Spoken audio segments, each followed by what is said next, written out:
네, 안녕하세요. 로스쿨, 왕초보 로스쿨 시작하겠습니다. 오늘 네 번째 강의죠.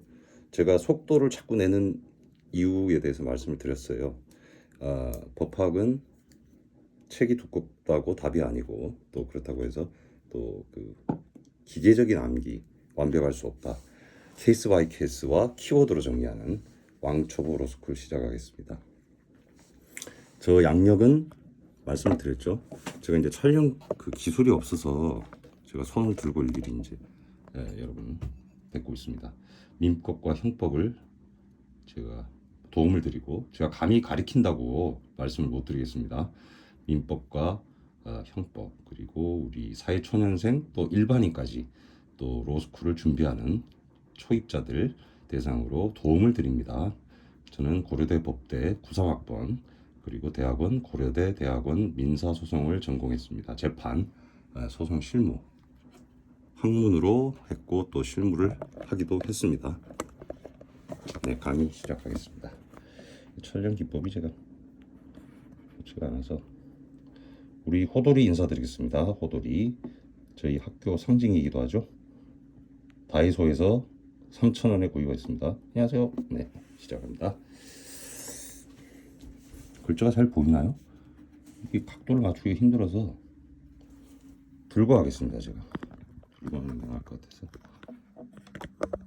각도를 맞추기가 상당히 힘듭니다. 누가 도와주는 사람도 없고 해서. 민법은 말씀드렸죠. 총칙, 그다음에 물권, 그다음에 채권, 그다음에 친족 상속, 우리 친상이라고 합니다. 친상 줄여서 이 네 파트로 이루어져 있고, 총칙은 제가 말씀드렸습니다. 원칙을 기술하고 있고, 물권은 물건, 동산과 부동산에 대해서 서술하고 있고, 법전의 순서하고 동일합니다. 채권은 채권 총칙, 그다음에 채권 각칙, 그다음에 친족 상속은 친족, 가족이라고 말씀드렸습니다. 쉽게 가족에 대한 법률 관계, 뭐 상속의 문제도 있을 테고요. 또 유언의 문제, 유증, 유언으로 재산을 주는 것을 유증이라고 합니다. 증, 줄, 중자. 그다음에 부부관계. 부부관계는 제가 말씀드렸습니다. 자본주의 사회에서 부부관계의 핵심은 이별을 구하는 슬픈 일이지만, 그것보다도 경제적인 협력관계가 무너져서 재산 분할을 하게 됩니다. 그런 어떤 혼인과 이혼의 관계, 종국적으로 재산 분할에 대해서 말씀드렸습니다. 총칙부터 시작하면 총칙에서의 핵심 사항 말씀드리겠습니다. 저는 이제 판서를 하겠습니다. 태블릿을 하려고 했는데 이게 정세에 맞지 않아서 저하고 클래식하게, 저는 아날로그를 조금 즐기는 편이라서 총칙. 자연인에 대해서 설명하고요. 자연인은 생물학적인 인간을 이야기합니다. 그다음에 법인, 사람의 단체죠. 그다음에 법률 행위, 그다음에 무효와 취소, 그다음에 조건과 기한. 크게 핵심 키워드가 이렇게 하나, 둘, 셋, 넷, 다섯, 여섯, 7개, 행운의 숫자 7번 이렇게 이루어져 있습니다. 자연인은 인간, 사람이 태어나서 죽을 때까지의 어떤 그 법률 관계를 다루고 있습니다. 사람은 태어납니다. 법률적으로 사람의 태어나는 시기를 언제로 보냐, 뭐 학설, 책 복잡합니다. 필요 없고, 우리는 케이스 적용이 필요한 거, 사람이 전부 태어났을 때, 전부 노출이라는 표현을 씁니다. 사람이 엄마 뱃속에서 전부 태어났을 때 전부 노출. 형법에서는 태아, 뱃속에는 태아도 보호하기 때문에, 생명으로 보기 때문에 전부 노출이 아닙니다. 형법하고는 다름을 주의하시고요. 법인은 그리고 사람은 언제 죽느냐, 우리 의학적으로는 뇌사 상태가 확정이 진단이 되면은 죽은 걸로 봅니다만, 우리 민법 재산관계에서는 확실한 걸 요구하죠. 확실한 거.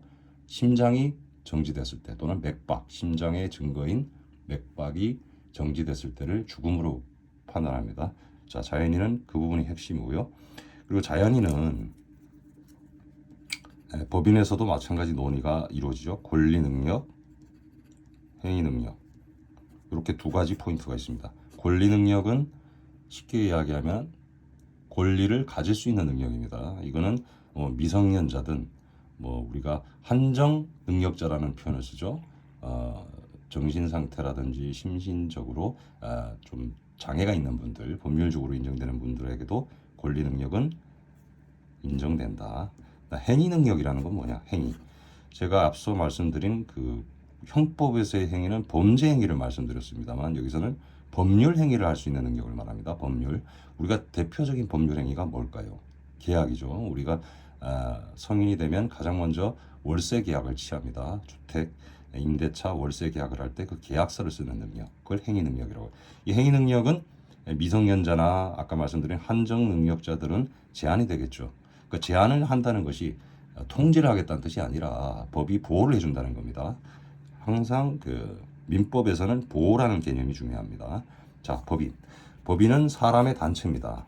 사람의 단체는 단순히 우리 자전거 동호회라든지 여러 명이 모였다고 해서 이런 권리 능력과 행위 능력을 주는 것이 아니라 그 일정한 목적이 있어야 됩니다. 우리 보통 회사를 예를 많이 들죠.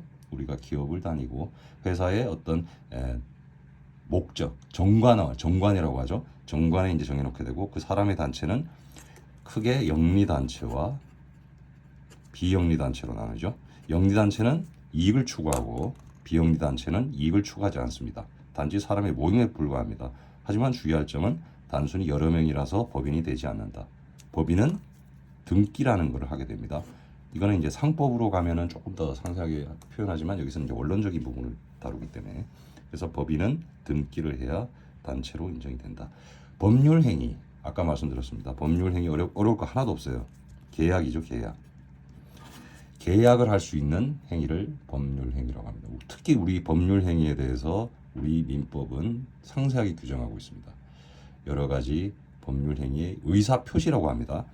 법률 행위를 이루는 구성 요소를 의사 표시.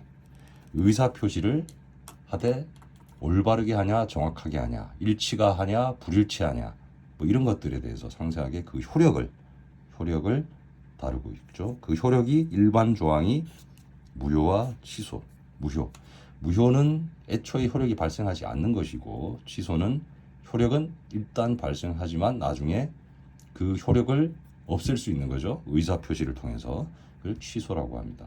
그리고 취소는 아무 때나 이루어지는 것이 아니라 취소권이라는 권한이 법률에 규정되어 있는 경우에 하나여 취소권을 행사했을 때 그때 비로소 효력이 없어지는 거죠. 그게 무효가 된다. 그래서 취소와 무효는 별개의 개념이 아니라 취소권이 행사됨으로써 무효가 되고 또 무효라는 것은 애초에 발생하지 않는 것, 효력.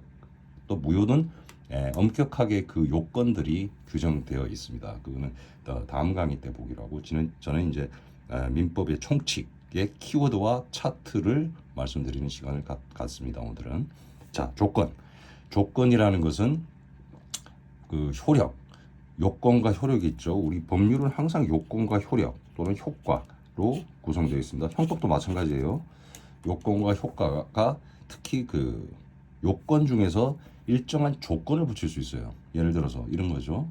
아버지가 자녀에게 내가 돈 100만 원을 줄 텐데 대신에 너가 사법시험, 지금은 로스쿨입니다. 합격했을 때 준다. 이런 것들이죠. 조건. 그 조건이 성취가 됐다고 하죠. 이루어지는 것을. 성취가 돼야만 효력이 발생하는 겁니다. 성취가 안 되는 것을 불성취라 합니다. 불성취 시에는 효력이 발생을 안 하죠. 그래서 이런 경우가 있어요.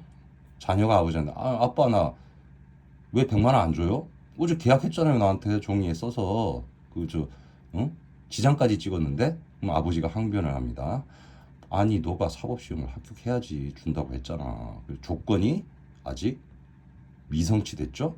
미성취. 기한. 조건이라는 거는 계약 당사자가 붙일 수 있는 겁니다. 만들 수 있는 거고 기한이라는 거는 정해져 있는 거죠. 객관적으로. 예를 들어서 날짜 같은 경우 내가 채무자가 7월 31일까지 돈을 갚겠어요. 7월 30일이 기한입니다. 또는 이 유통기한인 우리 편의점 가서 음료수 유통기한이라는 게 있어요. 물론 그거하고는 조금 다르지만은 예를 들면 1년 동안 월세 계약을 맺어요. 그거는 이제 기간이라고 합니다. 기간은 영어로 during 동안, 기한은 까지 영어로 until. 이 차이 있을 뿐이지 객관적으로 정해져 있다는 점은 큰 차이가 없어요. 자, 오늘은 민법 총칙의 키워드와 차트에 대해서 말씀드렸습니다. 다음 시간은 민법의 총칙의 각 키워드의 상세 내용, 케이스를 들면서 여러분께 다가가겠습니다. 저는 항상 어떻게 하면은 여러분들이 쉽고 편하게 우리말로 이해할 수 있을지에 대해서 고민하고 있습니다. 자, 오늘 수고하셨고요. 감사합니다. 내일 또 뵙겠습니다.